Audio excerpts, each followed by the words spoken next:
Well, guys, the January transfer window is finally come to a close. At the time of recording, it is the 1st of February, meaning it's slammed shut and no more deals can be done unless on technicalities with last-minute things or if PSG are going to possibly try and make a deal out of the Ziyech case. But we'll get to that. This is We Need to Talk. Joe's unfortunately not here. He left his camera away. That's the brutal truth. He left his camera in the studio, and so I've had to fill in. So blame him. However, we're going to do what we normally do at the end of every window and rank how your team has done with their incomings and outgoings, giving them one big fat ranking. Now, we've got 5 different tiers here. We've got elite being the very best. It could not have been better. Then we've got good, mid, bad, and an absolute shambles. And there's going to be a few in that one. Now, without further ado, let's kick it off with Arsenal, because overall, they've had a very good transfer window, if we're being completely honest. Now, look, coming into this window, I think one of the biggest impressive things that have happened with Arteta is he gets players out that don't want to be there or are causing issues, or he feels like aren't ready to play for Arsenal or a surplus to requirements. And he brings in people who want to play for Arsenal and doesn't overspend. And that is the big one here. Well, Arsenal's transfers over the past few seasons, and we saw it in the summer, they went for Vlahovic and they got Gabby Jesus. They wanted Martinez, who went to Manchester United. They got Zinchenko. They have a limit with what they're going to spend. Obviously, this season, or this January transfer window, they brought in Jorginho in midfield. They brought in Kiwior, the Polish centre-back, as well at the back. And they brought in Trossard from Brighton. And these are fantastic moves. I think everybody was in complete agreement with Arsenal that, look, the one thing that they had to do is back themselves in the market, and that if it got to the end of the transfer window and they had maybe just missed out on the Premier League, it wasn't that, we didn't help ourselves in the January window. It wasn't that we didn't give ourselves the best opportunity to go on and win this Premier League. And personally, I feel like they have, and they've done it in the most Arsenal way possible. And that way being not overspending on players they don't want to spend that amount of money on. Caicedo being the big name here. Arsenal put in several different bids for him, and Brighton said no. And obviously, from Brighton's point of view, we'll get onto that later on, that's completely fair enough. Now, it got to a certain figure where they weren't happy to go to that degree and to overspend on someone who they could possibly get for a lot cheaper in the summer. And so they went to their rivals, Chelsea, who are obviously not their rivals this season in the table, and got Jorginho. And the deal for Jorginho is pretty good as well. It's only a 1.5-year deal, which sees him to the end of next season with an option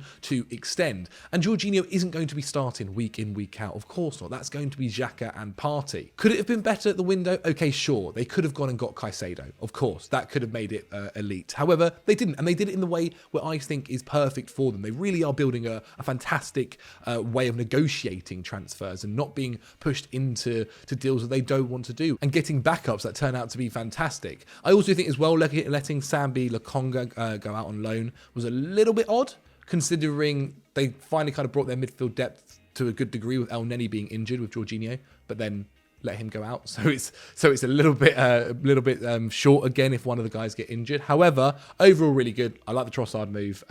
Kiwior is a guy who's a left-footed centre-back who can replace Gabriel if he ever gets injured. Yeah, all very good. It's a good transfer. On to Aston Villa now, who obviously brought in Unai Emery and said they were going to back him to the nth degree. And they have, to a certain degree. I mean, I'm going to put them in mid here. I don't think their window has been incredible. I don't think it's necessarily been bad either. Look, they let go of Danny Ings and Archer. And Ings, I guess they felt was surplus to requirements with the way that Unai Emery wants to play his football. It wasn't a two-man striker, two forwards up top, 2 strikers up top. And so it looked like Watkins is the guy, and that's fair enough. He's younger. He's probably got more to work with for Emery. And so Ings was let go of. And look, they brought in 2 players, 2 out, 2 in. Moreno, obviously a left-back from Real Betis, is probably an improvement on what they had in Digne. Look, I've always liked Digne. He has dropped off this season, and also is someone that I guess Unai Emery doesn't feel can fit the bill, or at least wants competition to kind of try and drive Digne to get better. And they also brought in Duran. Now, I'm not going to sit here and say I know loads about Duran. He's 19 years old, Colombian. He's got 8 in 17, and he plays on the wing, which can be exciting for the future. So yeah, I don't think it's an amazing transfer window. I don't think it's necessarily a bad transfer window. Obviously, they were linked to Guendouzi. If they'd got Guendouzi in, it would have gone up a level for sure, but they didn't. So it's mid. On to Bournemouth now. And look, we'll talk about clubs spending lots of money, but Bournemouth also spent their fair share of cash as well with the new owners that they have, obviously. Now, they're going in good. They've brought in 5 signings, one of them being the Dynamo Kiev centre-back Zabiani. Now, I hope I haven't butchered that pronunciation. I'm sure I probably have, and I will butcher some more. So I do apologise. Also, Hamed Traore, which was a loan with an obligation to buy, obviously. Vinya, the left-back from Rome, he's on loan. They brought in Semenyo, but the big one is Dango Ouattara. Like, Dango Ouattara is an absolute steal. The fact that he's playing for Bournemouth is outrageous, right? He had a ridiculous first half of the season in Ligue 1. 6 goals and 5 assists in just half a season is outrageous. Now, he's a versatile forward that can play off either wing. He can play through the middle if needed as well. And for 22.5 million euros, that is a very decent figure. Now, what Bournemouth have also done is brought in good players who could possibly, if it happens, obviously they're going to try and stay in the Premier League, if it happens, get them back up to the Prem as well if they were to go down. Brentford, I'll keep pretty quick. It's going to go in mid. They didn't necessarily lose anyone, but they didn't necessarily buy any big names. Sharda being the biggest, I guess, a 21-year-old, super young, plays off the right, a really interesting kind of attacking midfielder as well if needed. It'll be, interesting to see what Thomas Frank gets out of him. I don't think it's necessarily blown the January transfer window for sure, but it'll be interesting. Okay, Brighton. Now, I do want to eventually kind of speed this up. I know that how this normally goes. I feel like I say that all the time. But Brighton, we do need to spend a little bit of time on. Because, look, they lost Trossard. They did bring in 2 other players, one of them being Yassin Ayari. Buenanotte was the other. Again, pronunciation, not too sure. But the reason they're going to go into good is they kept Caicedo. Now, Brighton, I think, has been spoken about a lot of being this club who have these players that lots of different clubs want. And normally, they are hard salesmen. Look, Chelsea and Arsenal were very interested in Caicedo. Now, I complimented Arsenal earlier for not going out and spending a huge amount of money that they did not want to spend or had their limit. I gave them their dues. I also want to give Brighton their dues here too, because they said, look, if you want to get our player, you have to come and spend the money that we want. Huge amounts of money to do that. Look, Caicedo is a guy who could realistically maybe go for 60 million in the summer. Possibly. Or, depending on how Brighton do this season, he may even stay. I mean, it depends. The midfielder market is going to be very interesting in the summer. But Brighton have to be commended here. They didn't fall to the big dogs, as they've shown over time as well. Now, Cucurella, they were more than happy to let him go for a huge fee, not just the 40 million that originally Man City wanted. They put Chelsea to spend 60 plus for him. And then also with Trossard, look, they didn't let it overblow the situation. They played without him. Matoma's ridiculous. Who would have known? Obviously, he's been fantastic. And they keep going without him. And look, they got a guy who's going to be leaving in the summer for nothing for a decent fee. And they were also really smart with the way they dealt with the Caicedo situation personally, right? They didn't let Caicedo kind of not turn up to training. They just said to him, look, don't worry, come back to training after the January transfer window on the 1st of January, and we'll see you then. That way they don't have to deal with the stories of Caicedo's missed training to force his move through. Caicedo put the Instagram post out very much saying that he wanted to leave. But I think Brighton have handled it fantastically. I think they really have, and for that reason, they are in good. Okay then, on to my beloved Blues, Chelsea. Now, look, a lot of money's been spent here, and I know why people are going to maybe absolutely go crazy at me, but there's no other way Chelsea can't go in elite. Coming into this window, I kind of said, look, as long as Chelsea get a midfielder, I'm more than happy. I'll be very thankful. They didn't just get midfielder; they got another 7, 8 players. Fofana, Badiashile, Santos, Felix, Mudryk, Madueke, Gusto and Fernandez. And not to mention that, they then also got Jorginho out as well. Ziyech remains to be seen. At the time of recording, that is all up in the air. Supposedly PSG are trying to appeal to the higher powers to get that move through. Basically, paperwork kind of got screwed up in the end. Chelsea sent the wrong one, supposedly. PSG are furious. Hakim Ziyech is not very happy. But that is for another day. As for the players they've brought in, look, it's kind of like Chelsea have jumped ahead in their project here. These amount of transfers are essentially what could be done over 2 or 3 years, and Chelsea have done them in one window. Now, don't get me wrong, they spent a lot of money. They have spent a lot of money, and these guys will need to come good. You don't spend that amount of money on João Felix's loan move for him to have a poor 6 months. And so that red card at Fulham was not a fantastic start. Hopefully it will get better. But when you look at all of these, they are all young signings who could essentially be here for the long-term future. João Felix aside, obviously that might happen in the summer. We'll see. There are reports supposedly about that. But the big one, the biggest one, was Enzo Fernandez. Now, Enzo Fernandez, I think I've sat here before on Football Daily and said, look, I wasn't too sure about the fee. I think it's a lot of money to spend on somebody who realistically in Europe, of course, at the World Cup had a good World Cup, a great World Cup, in fact. Getting young player of the tournament is no mean feat. But in Europe, we haven't seen a huge amount of him. In fact, we've only seen 6 months of him.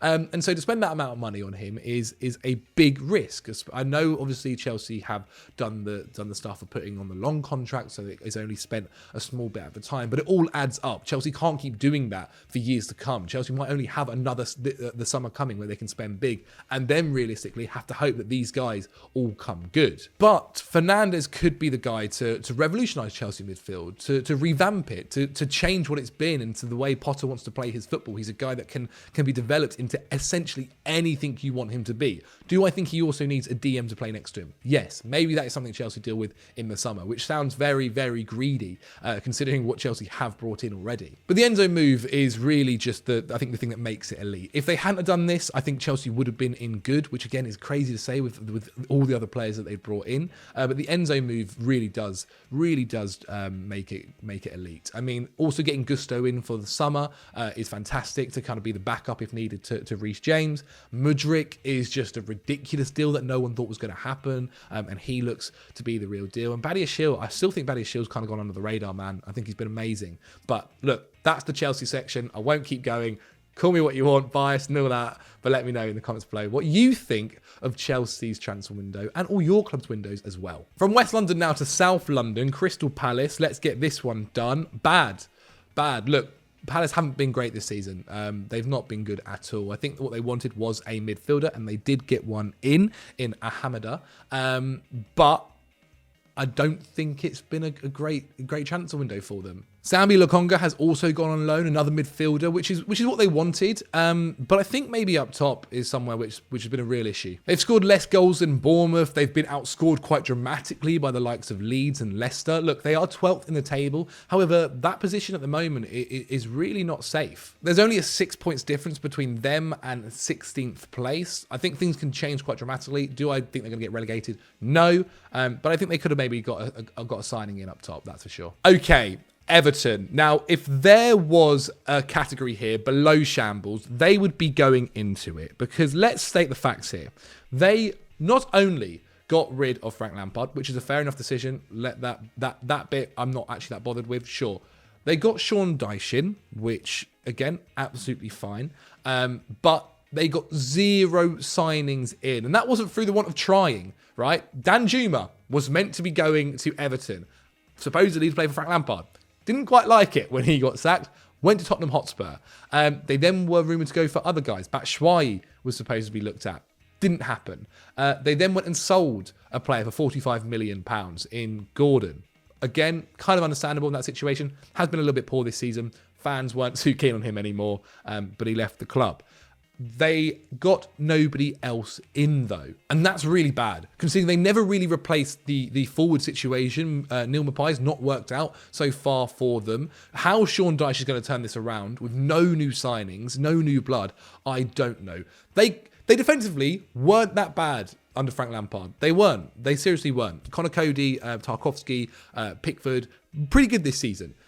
Going forward, they have been stinking. They've been so poor. And they've not kind of changed that. If anything, they've made it worse and made it tougher by getting rid of Anthony Gordon. Look, I think Sean Dyche is probably the best signing they could have got to try and stay in the Premier League or for next season. But I really wonder. I think it's going to be tough. I think it's going to be tough. And look, if Sean Dyche can figure a way to score goals or possibly keep Calvert-Lewin fit, but if I'm being completely honest with myself, I don't really even know if Calvert-Lewin is is playing to that degree anymore, or can play to that degree anymore. He's just had too many injuries. Neil Maupay has never been known to be a top goal scorer. So yeah, I do worry a little bit for Everton, but the January transfer window for them, a complete and utter shambles. Fulham now, and to be honest, this is again a bit of a 50-50 window. Look, they didn't get rid of anybody that was too notable. Cedric Suarez eventually came in, I went and watched Fulham versus Spurs recently. Poor me, I know, maybe one of the worst games in the Premier League so far this season. But right back really did feel like a place that they could improve on, and also midfield felt like a place that they could improve on. And they actually did that this January, I should say. Sasa Lukic, I think, is a decent signing in midfield, only paying around 10 million quid for him. I think that is a fee that is pretty minimal, especially in this kind of day and age. And they did need that midfield. I watched, obviously, Paulinho kind of partner Harrison Reed, and I really felt like possibly Harrison Reed was a position that they could improve on. I think he's absolutely fine as a squad player, but starting against Spurs could definitely be improved. I really liked when they were linked to Sander Berger. I don't quite know how it is. But that's a tough situation. Look, Sheffield United are flying in the Championship. They're probably not going to sell him unless it's a huge fee. But yeah, I think Lukic is an absolutely fine signing. And Cedric Suarez at right back is possibly an improvement on Tete. We'll see. Obviously, he hasn't played a huge amount of football at Arsenal, has he? So only time remains to be seen. But yeah, look, I think in general, Fulham, mid-Jan. It's a mid-Jan, if I could put it in there. Oh my God. On to Leeds United now. It looks like Jesse Marsch is basically creating the US national team. That's a joke. That's a joke, obviously. A poor joke. Because actually, I think their window's been pretty good. Let's get them in there straight away. They brought in 4 signings. Rutter, I think, could be huge for them. And obviously, Weston McKennie being the kind of American joke that I was making. I've kind of slated McKennie a few times. Mainly because I sometimes feel like you don't quite know what you're getting with him. But what I will say is I enjoyed watching him play with Tyler Adams for the USA at the World Cup. I also thought Yunus Musa was amazing, as well for them. They had a really nice kind of trio in that US midfield, and they complement each other really well. And so it'll be very interesting to see Tyler Adams kind of play with his partner in McKennie and see how they complement each other at Leeds. And I think it could work out pretty good. Bringing in Matero, hard to judge. He's incredibly young, 18 years old defender, could have a huge future ahead of him. And Wobber we've already seen kind of play for Leeds and looks pretty good. So I think, yeah, overall, a good window. Leicester City had a very interesting window. They got Sutter in eventually after the whole month of being rumoured to join the Midland side from Stoke City. £15 million, a pretty good fee. He's huge, by the way. 6'6", but also really good with the ball at his feet. I'm very interested to see how this move works out for him. And if he can play to this kind of level, I think there's a possibility he might even take a step beyond Leicester as well eventually. But for now, very, very interesting. Not to mention Tete, another guy they were rumoured with for a little bit. 6 goals and 2 assists and just 11 league and starts is really, really decent. I think it'll be interesting that forward line now, because this season they've had to rely on James Maddison for so long, and obviously him being injured at the moment has not been helpful, though he does look like he's on his way back. And keeping him too is a huge plus. Obviously there were rumours that Newcastle might come back in for him, but in the end they kept him at least till the summer. We'll see what happens there. And they got Ayoze Perez out because maybe one of the worst transfers in all time, that. But yeah, what ranking do they get, you may be asking? Well, they're going into mid. Liverpool. Now, this might seem harsh, but it is going in shambles because Cody Gakpo was the only player they brought in. Was he necessarily needed? I think if we're being completely honest, guys, no. Look, I think coming into this, we've said time and time again that Liverpool needed a midfielder. They needed a midfielder. And what they showed by spending the money on Cody Gakpo was they had money to go and make this transfer. Now, is Cody Gakpo a nice transfer to have made? Sure. Lovely. A guy to get in who's young, could possibly have a good future, bed him into the squad. Now you've got a really strong forward line with a number of options, especially once Firmino comes back from injury. Lovely. But that was never the issue. The issue was midfield. Always has been for the past 6 months. Especially when you look at it and you're at times seeing kind of Jordan Henderson, who just looks out of place now. You kind of feel for him at times. Obviously, Fabinho has not been on it either. You're kind of seeing Harvey Elliott still being put into midfield at times, and that just not working out. So yeah, I think midfield was the real issue here. And one thing we've seen from this window is there were midfielders available. Midfielders were getting picked up. Yes, you might have had to spend a little bit more money than you would have wanted to, but they were available. And Liverpool kind of felt like they just were never that interested, and maybe they spent all their money on Gakpo and just couldn't have done that kind of transfer. But look, I think the big one especially is, we'll get onto him in a bit, but the fact Sabitzer went on loan to Manchester United, I don't quite understand how that wasn't maybe looked at. But look, that's where Liverpool are at the moment, and that is in shambles. Manchester City, let's get them in straight away. Shambles. Yeah, they're going in shambles. Look, they let go of João Cancelo, who I know hasn't been as good as normal this season and seems to have fallen out of Pep Guardiola. But they've got no replacement. I know they think that they've obviously got Sergio Gomez, who can play at left back. They've got Rico Lewis, who's come in fantastically and been unbelievable at right back, which is absolutely fine. But they made no signings in the January window, and that's kind of what we're looking at. Do I agree with the Cancelo move? Look, City have been like this for forever. If the player wants to leave and they can get a decent fee for him, they are more than willing to let them go. And they've seen that with Sane. They've seen that with Zinchenko. They've seen that with Jesus.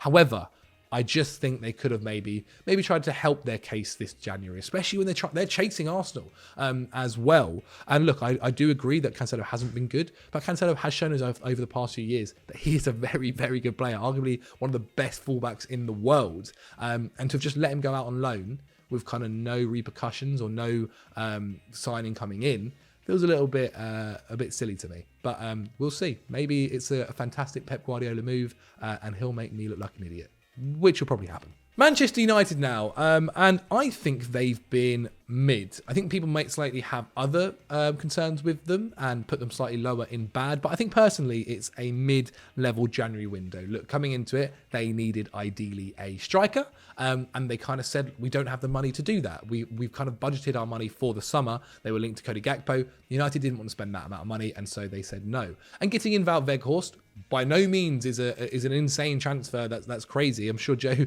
was over the moon with the 6'6" big lad up top. But it's a loan move. I think that's quite sensible to have made. There's no option to buy, which is absolutely fine because they're going to be going for a bigger target in the summer, you would assume. And if he does work out, I'm sure there's a conversation to be had with Burnley anyway. And then the Sabitzer move.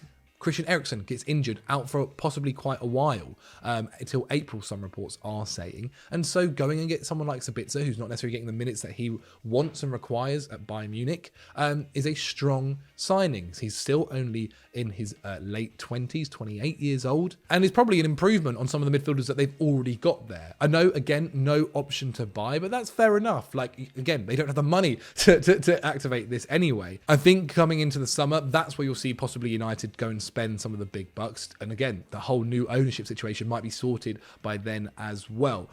By no means an amazing transfer window, by no means terrible. I think it's absolutely mid. It could have been a bit better. It could have been a bit worse. So yeah, United in mid. Nottingham Forest now. And if you had told me at the beginning of the window that Keylor Navas would be the goalkeeper for Nottingham Forest, I wouldn't have believed you. Not a single bit. But they didn't just get him. They got Danilo in. They got Felipe in. They got Chris Woods in. And they got Scarpa in as well, who looks really good. Who looks, in fact, according to some Nottingham Forest fans, are very excited by his potential. Do I slightly worry that it's going to kind of already mix a very, very mixed squad who don't still quite know each other? Yes, but I'm not looking at that side. I'm looking at the players that they've brought in here, and they're strong players. They're guys who are huge improvements on some of the guys that they've already got, who they brought in the summer, and I'm very interested to see how this works out for them. But for the transfer window alone, they're going in good. Newcastle now, and they're going into mid. Again, I kind of said it a few times with it. It's not necessarily a bad window. It's not necessarily an amazing window. They took an opportunity, I think, with Anthony Gordon. Again, at the beginning of the window, do I think Gordon was on the top of the list? Probably not. Probably not. I think it wouldn't have been. But they went and eventually got him. I think they paid a pretty decent fee or substantial fee to get their man. But he's a guy who can obviously play off that right. He's still incredibly young. He's a guy that people believe to have a huge future. I know he's not necessarily been amazing this season, but last season looked like the real deal. Working under Eddie Howe will be fantastic for him. He's essentially going from two opposites, where you had Everton, where it looked really tough and did not look like a fun place to be, to Newcastle, where the stadium at St James's Park is bouncing every single game, and it looks like they're never going to lose a game currently. And also getting in Ashby Harrison is a very smart transfer for the future. Highly rated right back, still incredibly young. But look, they've got Kieran Trippier right now, but he's the guy. He's the guy, and he can be the backup and eventually maybe take over from him in a few years to come. I think it's smart business. But yeah, I think, again, not necessarily over the moon with it, but pretty good, and not necessarily thinking that it's a terrible window either. Southampton now, and if one club needed signings apart from Everton, I think the next best would have been Southampton, that's for sure. And they made some good ones, that's for sure. Orsic, a guy who has been kind of rumoured to eventually join the Premier League one day and never quite did. Getting him in was a fantastic coup, 4.5 years as well. Obviously had an unbelievable time with Dynamo Zagreb over the past few seasons, helping them win the title several times, and also becoming their European leading goal scorer. And one of the things we mentioned many times with Southampton is they need to score goals, so they've got in someone who can definitely help try to do that. Alcaraz, another guy who kind of fitted their summer signings, where he's only 20 years old, he's young, could have a huge future ahead of him. Would be nice to see him maybe complement possibly, or play next to Lavia. I mean, it's going to be interesting to see what Nathan Jones does with that entire squad, and midfield in particular, and trying to keep them up, obviously. Onakchu, 6'7". I love that the Premier League has gone back to its roots. Get the big boys in. Get the huge ones in. Let them deal with it. And yeah, so he's going to be interesting to see how he develops. Obviously, a pretty good season so far. 14 starts, 16 goals. He's 28 years old, so he's not necessarily one for the future, but he's definitely for the now. And Southampton do need a bit of that. They need to make sure they stay in the Premier League this season. And having someone at that degree is going to be very interesting. Maybe he'll kind of play with Che Adams. We know how Che Adams likes to play with a striker. Adam Armstrong just hasn't been good enough since they brought him in, so maybe he can do it. And someone else that could help is Sulemana, who Southampton managed to bring in for 25 million euros, actually rejecting moves to Everton and RB Leipzig. Leipzig could have actually done with him, considering the wingers that they've already sold over the past season. However, he's had a pretty impressive first campaign. That being last season when he played for Rennes, and he managed to get 20 league appearances, contributing to 6 goals and assists. Not so good this season, only 2 league appearances. But we know Rennes and their wingers have a fantastic history. Again, only 20 years old, fitting that same kind of mould with some of the other signings that they've made. And he did start in 2 Europa League games this season and got 2 assists. So it'll be interesting to see how he'll do this campaign. But anyway, I kind of forgot I had to put him in a ranking. And so Southampton going into good.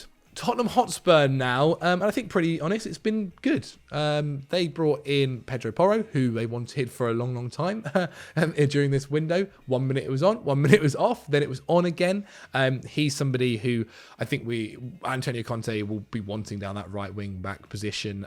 He's moaned about it a few times, and obviously he's incredibly young. He'll be there. Whatever happens to the Conte situation, he can be there for the long-term future and has a huge, huge future ahead of him. Defensively, we'll see about him in the Premier League, but going forward, he is definitely going to be a nuisance down that right flank. And Danjuma, I mean, did they need him? No. Was it an opportunity that came up after him, obviously, the Everton move collapsing? Yes. Is it absolutely fine and a great squad player who could be there for this season? Absolutely. I think it's absolutely fine. They didn't lose anyone. Could have been better by getting in that left centre-back. That would have made it elite. But for now, absolutely fine. Pretty good. West Ham now. I'm brutally honest, bad. Bad. Danny Ings up top was the only signing that they made. And they've been really bad this season up top. And so sure, maybe Danny Ings will help with that. but they could have done with a bit more. I actually think the biggest issue for West Ham has been creatively. Jarrod Bowen maybe finding a bit of form as well will help out massively. Do I think they're going to get relegated? No. I just think after what happened last season, there were huge expectations this year, and that's not quite worked out for David Moyes just yet. Obviously, the game between him and Everton kind of felt like a job between which manager can keep their job. David Moyes won it, and so he has so far. And Danny Ings will be interesting to see how it works out, but I just think they could have done more creativity. But they spent a lot in the summer. And so it's understandable why they're not going to spend so much in January. But Danny Ings, going in bad. Last but certainly not least is Wolves. They're going in good. I mean, getting Lopetegui beforehand was an amazing piece of business, maybe the best piece of business they could have done. But then getting in the rest of these players is unbelievable, and they definitely have proved their promises, or been truthful to their promises. Cunha, unbelievable signing. Lamina, back in the Premier League. Dawson, absolutely fine. I think that's pretty good. Good cover for what they've already got. Gomez, absolutely fine. But the big one, Sarabia. I actually think Sarabia could be the best move, or most underrated move in the January transfer window. 5 mil they got him for. 5 million. That's really impressive. And they're going to go from a side that obviously was struggling to a side that I think is going to be pretty comfortable and be a really tough place to go, or even an away team to play against. Lopetegui is not going to make it fun to play against them. I mean, the caliber of managers that are now in the Premier League is outrageous, but that is Wolverhampton. That has been good, and that has been ranking your club's January transfer window. So guys, let me know what you thought of your club's January transfer window. Even if they weren't a Premier League club, let me know. Probably didn't spend as much money as some of these guys did, though, that's for sure. Get in the comments. Let me know down there. Who do you think had a good transfer window? Who do you think had a bad transfer window? Would you change any of the places that I put these guys in? Let me know in the comments below. If you've enjoyed the video, then click on screen right now for some more Football Daily content. Get at me on social media, Instagram, Twitter, all of that good stuff, at Zach Jalab. And as always, guys, don't forget to like and subscribe.